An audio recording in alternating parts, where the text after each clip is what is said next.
For hundreds of years, aliens looked down on humans. The Galactic Confederation saw Earth people as weak and simple. They were just small beings stuck on one blue planet in a normal star system. 30 years ago, when the aliens first talked to Earth, they smiled with fake kindness. They made unfair deals that took Earth's resources while giving little back.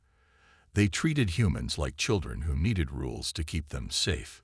Commander Elena Vasquez stood tall on the bridge of Earth's secret weapon, the EVS Leviathan. This was Earth's first and only space battleship that could travel between stars. The ship had just appeared at the edge of the Centauri Nexus, the busiest trading place in this part of space. The Leviathan was huge, 3 kilometers long.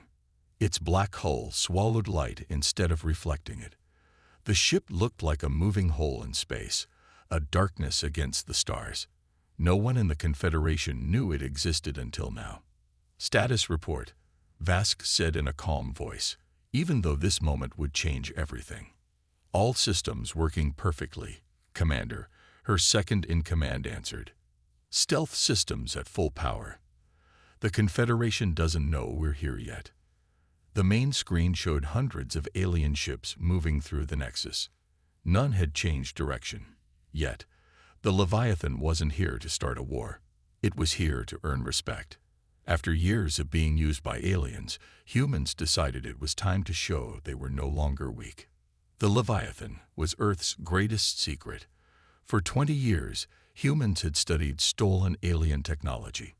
They learned how it worked, then made it better with human ideas. While the Confederation thought humans could barely reach their own moon, Earth was building something that would shock the galaxy. Vasquez looked at the alien ships on the screen. Some were small trading vessels. Others were warships from different alien races. All belonged to the Confederation that had looked down on Earth for so long. Open a channel to all Confederation frequencies, Vasquez ordered. Her dark eyes narrowed with determination. It's time to introduce ourselves properly. The communications officer nodded. Channel open, Commander. The whole Nexus can hear you now. Vasquez took a deep breath. The next words she spoke would echo across the stars and change humanity's place in the galaxy forever. This is Commander Elena Vasquez of the Earth Battleship Leviathan, she began, her voice strong and clear. For 30 years, you have taken from Earth while giving us nothing. That ends today. As she spoke, she gave a small nod to her tactical officer. The time for hiding was over. Across the Nexus, alarms began to sound as the Leviathan turned off its stealth systems. The massive battleship appeared like a ghost, suddenly visible where empty space had been moments before. Alien sensors showed weapons they had never seen before all over the ship's dark hull. The galaxy would never look at humans the same way again. Across the busy Centauri Nexus, panic spread fast. Communications officers on ships from 12 different alien species all got the same unexpected message. It came in all Confederation languages at once, from a serious-looking human woman in a dark blue uniform. This is Commander Elena Vasquez of the Earth Battleship Leviathan.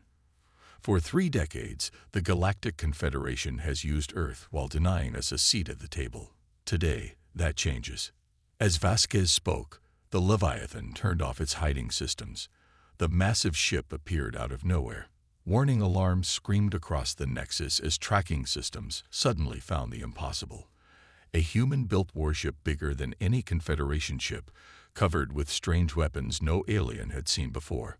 On the Confederation diplomatic ship called Harmonious Discourse, Ambassador Kextar of the Oridani watched with his jaw clicking nervously. The Oridani were the oldest and most powerful species in the Confederation, with 4 arms and an insect-like face. Impossible, the ambassador said. Their technology is simple.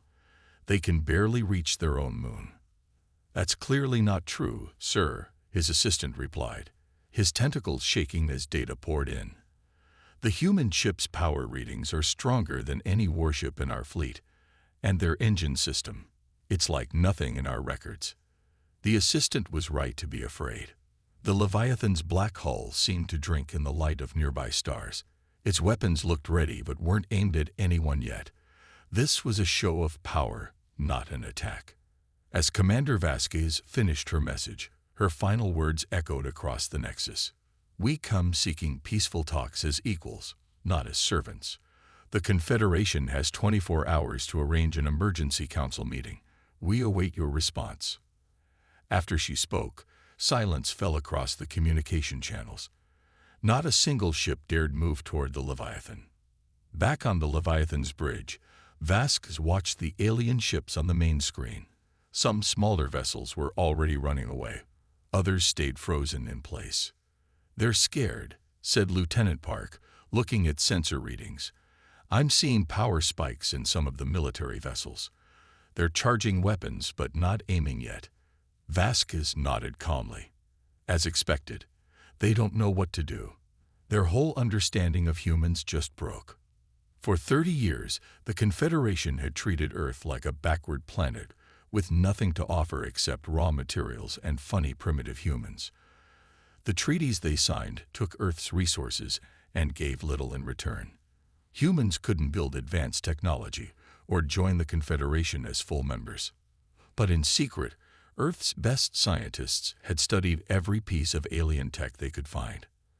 They learned how it worked, then made it better. The Leviathan was the result, a ship that combined stolen alien knowledge with unique human innovation. "Commander," said the communications officer, "we're getting responses from 17 different Confederation ships. They're all asking the same thing: who we are and what we want." "Tell them we've already made that clear," Vasquez replied. "We want respect, and now we have their attention."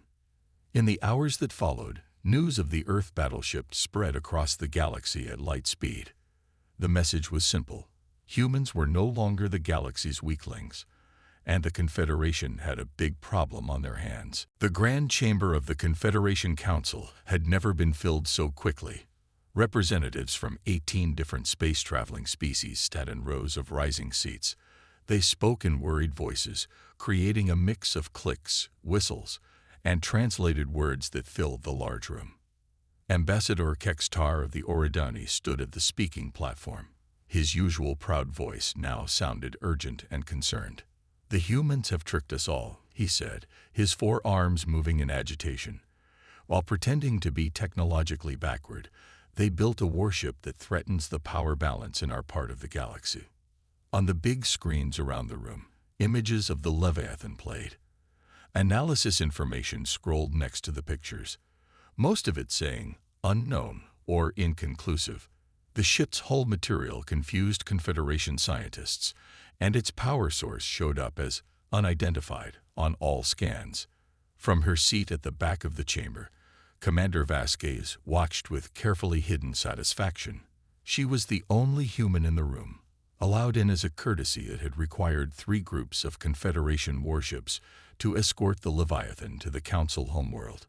"The humans demand full membership and control over their star system," Kextar continued. "They say they don't want to fight, but the message is clear." A lizard-like counselor stood up. "How did such simple beings achieve this?" "The treaties limited their technological growth." "That's something you should have asked before making those limits," Vasquez said loudly, her voice carrying across the chamber as she stood. Everyone turned to look at her. "Earth united after your first contact," she continued, walking down to the central platform. "We realized we needed to protect ourselves from a galaxy that saw us as resources to use rather than equals to respect." Every eye in the chamber followed her as she moved. Some aliens leaned away as she passed, as if afraid to be too close.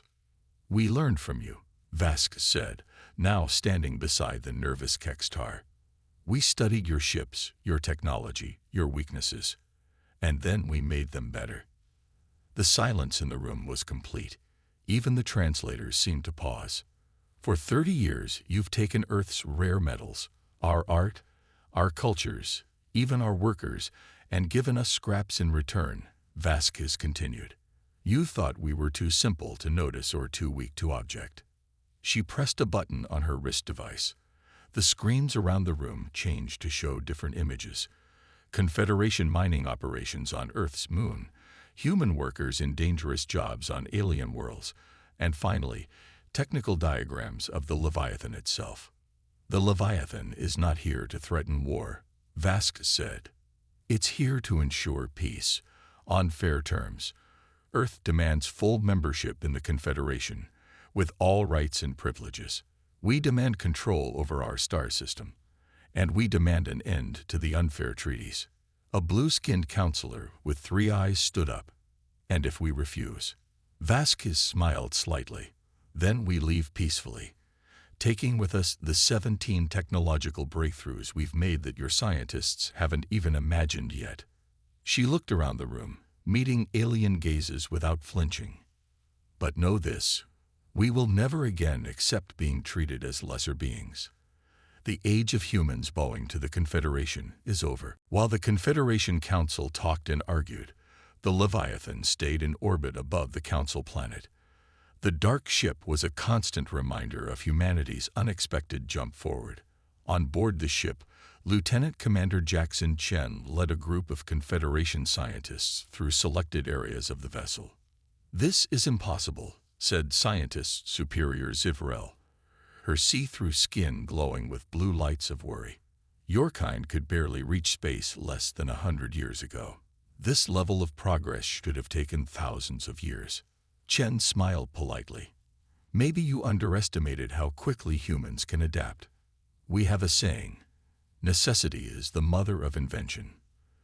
The tour reached the engine lab, where Dr. Aisha Mbeki stood in front of a containment field holding what looked like a tiny star. "This is our main breakthrough," she explained. "While your ships use space folding for faster-than-light travel, we developed what we call the compression drive." The alien scientists stared in disbelief as Dr. Mbeki explained how the drive worked. It compressed space-time in a controlled way that allowed for more efficient travel without the huge energy needs of Confederation technology. "But the science behind this," Zivrel began, "was in your own scientific records," Chen finished for her.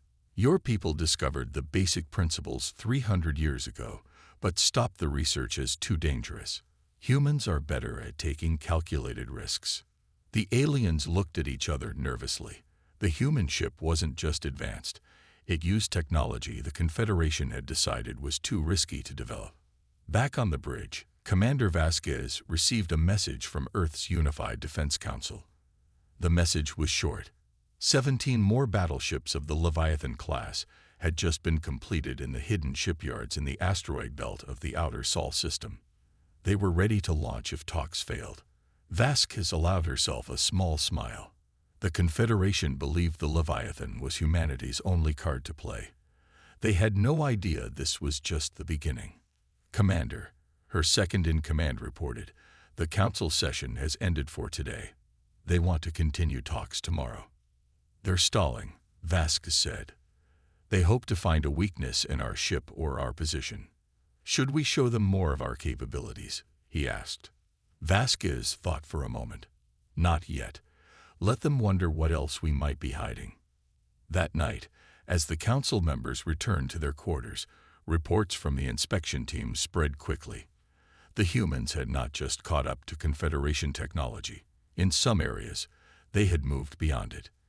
The Oridani ambassador Kextar met secretly with leaders from 5 other species.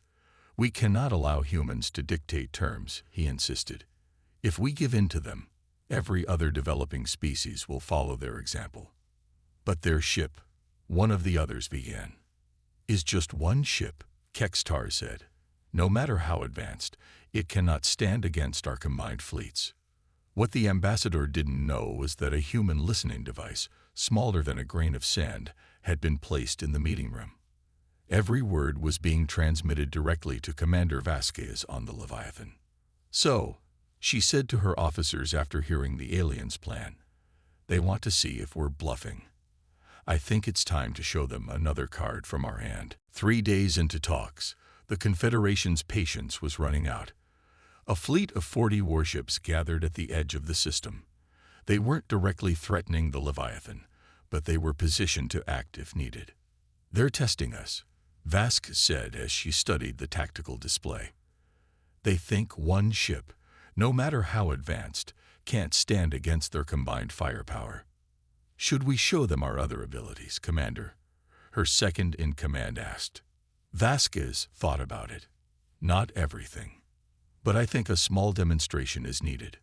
She opened a communication channel to the Confederation flagship. Admiral Dexcaran, I see your fleet has taken an interest in our position.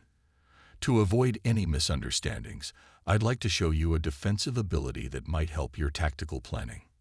Without waiting for an answer, Vasquez nodded to her weapons officer. Activate the Aegis system, minimum range. Around the Leviathan, space itself seemed to ripple as a see-through golden field spread outward, stopping exactly 1 kilometer from the hull. The energy readings from the field caused immediate alarm throughout the Confederation fleet. Admiral Dexcaran's voice came through, strained despite the translator's neutral tones. What is this technology? We call it the Aegis Shield, Vasquez replied calmly. It's a space-time distortion field. Any weapon fired at us would be redirected through a tiny wormhole back to where it came from. This wasn't entirely true. The shield technology wasn't quite that advanced, but human intelligence had learned that the Confederation had theorized such technology without ever making it work. We have no intention of fighting your fleet, Admiral, Vasquez continued, but we won't be intimidated either. The Leviathan was designed to withstand an attack from your entire fleet if necessary. As sensors throughout the system recorded the demonstration, one thing became clear to the Confederation leadership. Humanity had not just caught up technologically. In some areas, they had moved ahead of their would-be rulers. Back in the council chamber, Ambassador Kextar received the news with growing dread. How is this possible? Their technological development should have taken centuries. His aide, looking at the sensor readings, shook his head. Sir, there's something else. We're detecting quantum communications between the Leviathan and the Sol system. They're talking to Earth in real time, with no delay. This was especially troubling news. The Confederation had been working on quantum communication for decades without success. If humans had solved it, what else had they achieved? In her private quarters on the Leviathan, Vasquez spoke with Earth's Defense Council through a secure quantum link. The demonstration worked, she reported.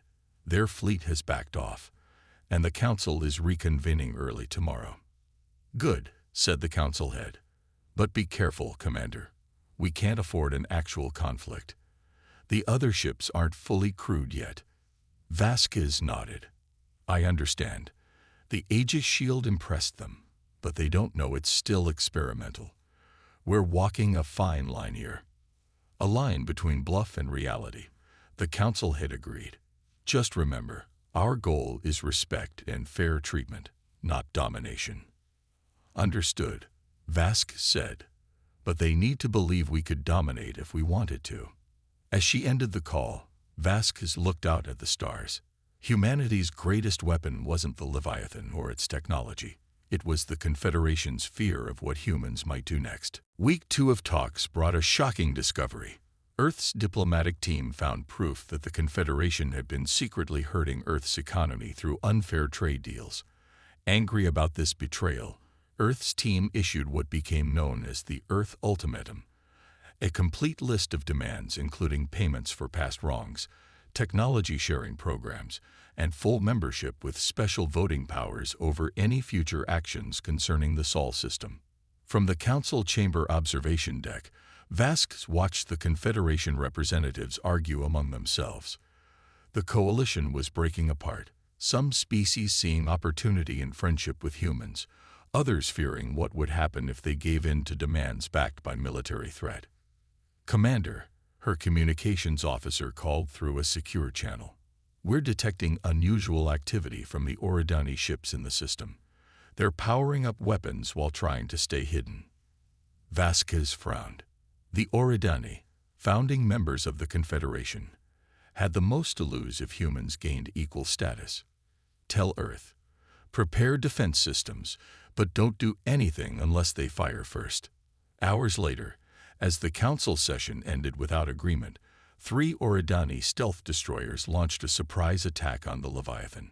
Their advanced plasma cannons fired at the same time, hoping to overwhelm any defenses. They never reached their target. The Aegis shield activated automatically, creating a local distortion that scattered the incoming fire harmlessly into space. The Leviathan didn't even fire back. It didn't need to. Instead, Vasquez opened a channel to the entire system. This unprovoked attack breaks all Confederation laws of diplomacy. We have recorded evidence of Eridani aggression, and will share it with all member species. Despite this attack, we have chosen not to fire back, this time. The message was clear. Humanity had not only the technology to defend itself, but also the restraint to avoid unnecessary conflict, a restraint that might not last if attacked again. In an emergency session of the Council, the Eridani ambassador denied ordering the attack, claiming the ship captains had acted on their own. "Whether you ordered it or not," Vasquez said, standing before the full Council, "this proves our point. Some in the Confederation would rather risk war than treat humans as equals." She activated a holographic display, showing the attack from multiple angles. "If we were the warmongers you fear, we would have destroyed those ships and demanded punishment. Instead, we offer a path forward." Vasquez revealed a modified version of the Earth Ultimatum. "These are our final terms. They include amnesty for the attack and a 10-year transition period for the most difficult changes. We believe they are fair to all parties." The Council chamber fell silent as the terms appeared on every screen. They were firm, but not as harsh as many had feared. "You have 24 hours to decide," Vasquez concluded. "After that, the Leviathan returns to Earth, and any future negotiations will be conducted from a position of even greater strength." As she left the chamber, whispers followed her. The Eridani attack had backfired completely. Instead of showing human weakness, it had demonstrated human power and restraint, a combination the Confederation found more frightening than simple military might. As the diplomatic tension reached its highest point, the Confederation finally agreed to Earth's main demands, but with one condition. Their top scientists must fully inspect the Leviathan. Earth agreed, but added their own condition. The inspection would be broadcast live to all Confederation worlds. Deep inside the Leviathan's central laboratory, Dr. Elias Kagam prepared for the most important trick of the mission. The ship's true advantage wasn't its weapons or shields, but something much more significant: the quantum neural network that served as its brain. While the Confederation used advanced computers, humans had combined artificial intelligence with biological neural interfaces in ways the aliens had never thought of. The Leviathan wasn't just controlled by humans. It was partly alive, with processing abilities that could predict and counter any known weapon system. As the inspection team arrived, led by the famous Thoraxian scientist Dr. Krill, Kagam activated a series of hidden partitions in the neural network, hiding its true nature behind what looked like normal computer systems. "Your power distribution seems inefficient," Dr. Krill noted, her compound eyes scanning the reactor feeds. "That's an intentional backup system," Kagam explained smoothly. "Humans value having multiple backups." The inspection continued for hours, with the aliens growing more frustrated as they failed to find the true source of the Leviathan's capabilities. What they didn't know was that the ship was actively learning from their questions, analyzing their technology through their own scanning devices, and sending this information back to Earth via quantum communications that the Confederation couldn't detect. By the time the inspection ended, the aliens thought they understood the Leviathan's capabilities, but they had seen only what humans wanted them to see. The true breakthrough, the integration of organic and digital intelligence, remained Earth's most closely guarded secret. In her quarters, Commander Vasquez received the inspection team's report from Dr. Kagam. "They found nothing we didn't want them to find," Kagam said with a smile. They spent 3 hours examining the secondary systems while the primary neural core was hidden behind what looked like ordinary shielding. "And the broadcast?" Vasquez asked. reached every Confederation world as promised. Their own media networks were happy to carry it. This is the biggest story in the galaxy right now. Vasquez nodded, satisfied.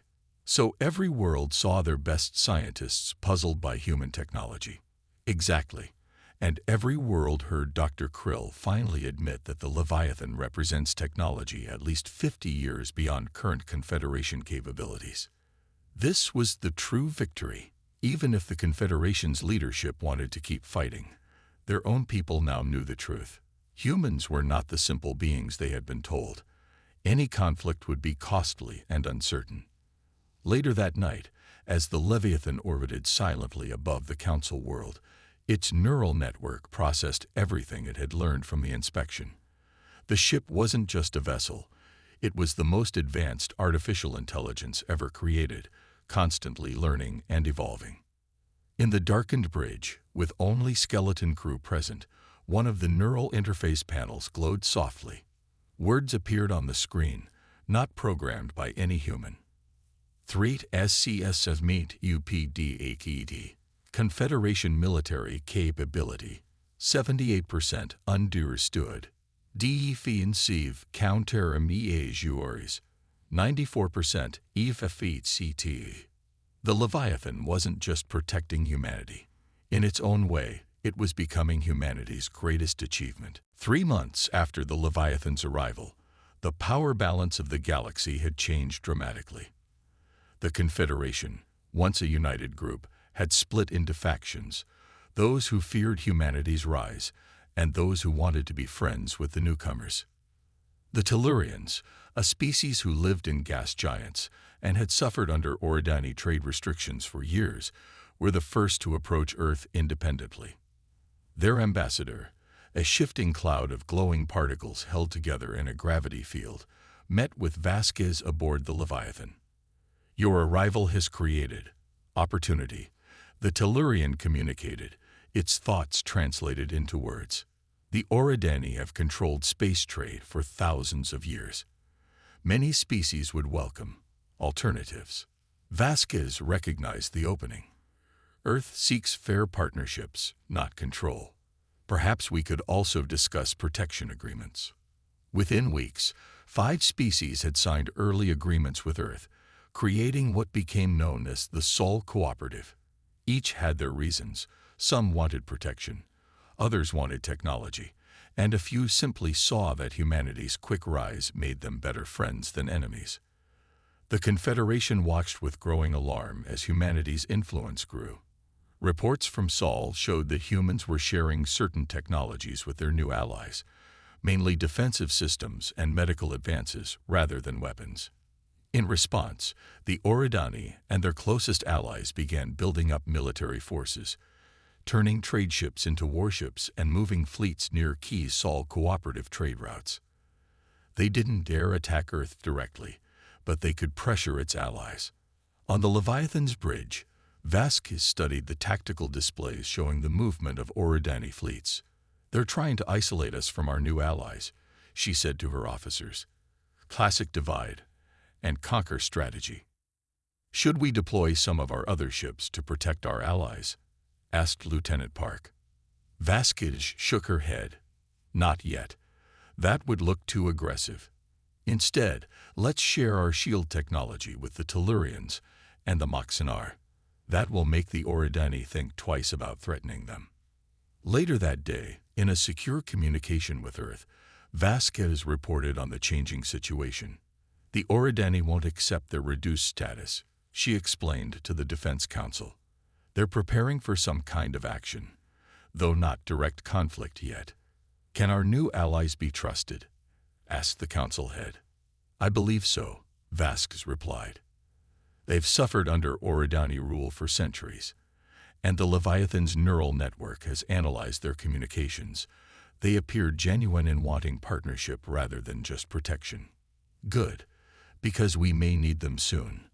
Our intelligence suggests the Oridani are looking for weaknesses, anything they can use to regain control." Vasquez nodded grimly. "They won't find any.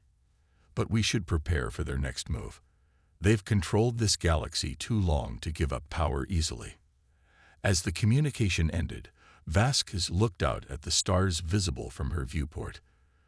The stage was set for either a new age of cooperation or an interstellar conflict unlike any the galaxy had seen before, and humanity, once thought of as primitive, now stood at the center of it all. The Oridani, unwilling to accept their lower status, created a desperate plan to regain control.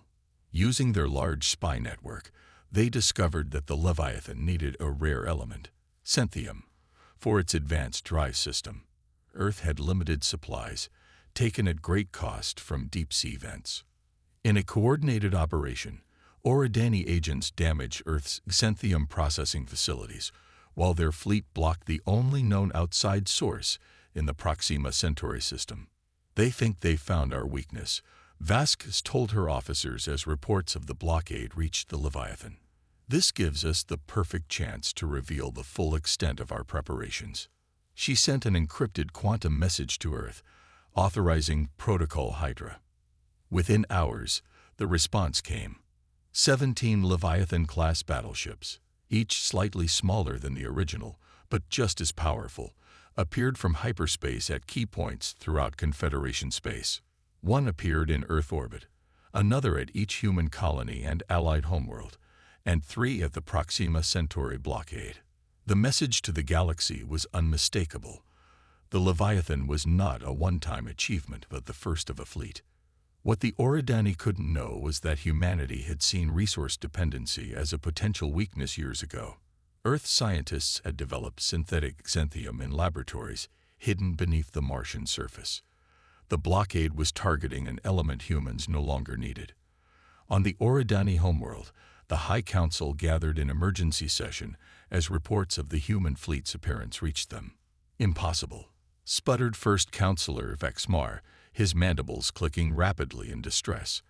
Our intelligence said they had only one ship. Evidently not, sir, replied Fleet Admiral Dex Karen.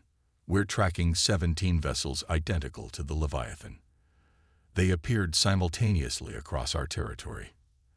How did they build so many without us knowing? Unknown, sir, but what's clear is that their technological advantage is greater than we estimated. At the Proxima Centauri blockade, the 3 Leviathan-class ships took position around the Oridani fleet. They didn't fire or make threats. They didn't need to. Their mere presence was enough. Admiral Zortak of the blockade fleet opened a channel to Earth Command. We are departing under protest. This action will be reported to the Confederation Council. The response came from a human captain aboard one of the Earth battleships. The Confederation Council already knows.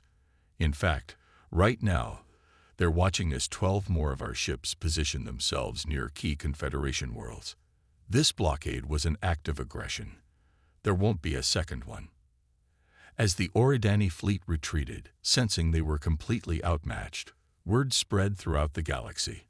Humanity had not just one superior ship, but a fleet of them. The balance of power had shifted completely. On the original Leviathan, Commander Vasquez received reports of the Oridani retreat with satisfaction. They made a critical mistake, she told her officers. They assumed we would build our entire future on a resource they could control. They still don't understand how humans think. Her second-in-command nodded. That's always been our advantage. They keep underestimating us. And now, Vasquez said with a slight smile, they're beginning to realize just how badly they've misjudged humanity. 1 year after the Leviathan's first appearance, representatives from 37 spacefaring species gathered on neutral ground. The ancient space station Oracle, built by a long-vanished civilization at the galaxy's center. The Galactic Confederation was officially ended, replaced by the Interstellar Alliance, a new organization where all members had equal status regardless of technological development or military strength. Humanity, represented by Commander Vasquez and a team of Earth's best diplomats and scientists, signed the founding charter alongside former enemies and new allies. The Oridani, their influence greatly reduced, were still included. Humanity had insisted on peace rather than revenge, surprising many who had expected humans to punish them for decades of unfair treatment. We did not build our fleet to conquer, Vasquez told the assembly in the final session, but to ensure we would never be conquered. Humanity's history is filled with conflict, but also with rebuilding what war destroys. We prefer rebuilding. As the ceremony ended, representatives toured the Leviathan, now serving as Earth's diplomatic flagship. In a private conversation with the Tellurian ambassador, Vasquez revealed a truth that few outside Earth's leadership knew. The Leviathan was never meant to fight a war, she explained. It was designed to prevent one, to show such overwhelming power that conflict would become unthinkable. A bluff. The Tellurian's particles swirled in what Vasquez had learned was amusement. Not entirely, Vasquez smiled. The ship and its capabilities are real, but humanity gambled everything on this single vessel succeeding. The other ships in our fleet were rushed to completion after we confirmed the Leviathan's impact. The Tellurian's form brightened. So humans are not the unstoppable force the galaxy now believes. We could be, given time, Vasquez said honestly, but we'd rather be partners than rulers. The galaxy has had enough of one species controlling everything. As the Tellurian departed, Vasquez stood at the observation deck, watching representatives of dozens of species mixing below. Humanity had achieved in 1 year what would have taken centuries through normal diplomacy. Recognition as equals in a vast galaxy. On the bridge, the Leviathan's quantum neural network continued its silent calculations, monitoring the gathering through thousands of sensors. A message appeared on Vasquez's private screen. Diplomatic ASSUCCESS PROBABILITY 94.3%. Recommendation. Continued TRNSPRNCY with ALIs. Vasquez smiled. The ship's AI had developed further than even its creators had expected. It now understood not just warfare, but peace. The final signing ceremony began as leaders from all 37 species gathered in the Oracle's Grand Hall. The new Interstellar Alliance Charter guaranteed rights for developing worlds, fair trade, and mutual defense. As Vasquez added her signature for Earth, she felt a sense of pride. The Leviathan, once feared as a weapon of destruction, had instead become a symbol of a new era, proof that sometimes peace comes not from weakness, but from strength used with wisdom. In the vast darkness of space, Earth's battleship had frozen the galaxy in fear, but only long enough to thaw relations that would lead to something greater than any single species could achieve alone. ****. The end ****.